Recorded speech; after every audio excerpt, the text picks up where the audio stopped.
வரவிருக்கும் தலைமுறைகள் தர்மத்தை பெற வேண்டுமாயின் ஆணவம் கொண்ட அதர்மிகள் வதைக்கப்பட்டு தர்மம் ஸ்தாபிக்கப்பட வேண்டியது அவசியமாகிறது. அகிலம் போற்றும் பாரதம் அந்நிலை இன்றும் உருவாகியுள்ளது பார்த்தா. தர்மத்தை ஸ்தாபிக்கும் கடமை உன்னுடையது அர்ஜுனா. ஆகையால் பலகீனத்தை விரட்டு, யுத்தத்தில் பங்கெடுக்க பலத்தை திரட்டு.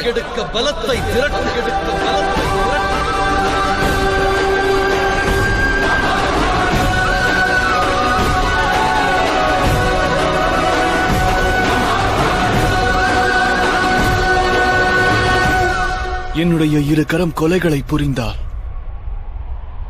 நான் மற்றவர் உயிர்களை பறித்தால், அது என்னுள் உள்ள கருணை அழிவதற்கு இணையல்லவா?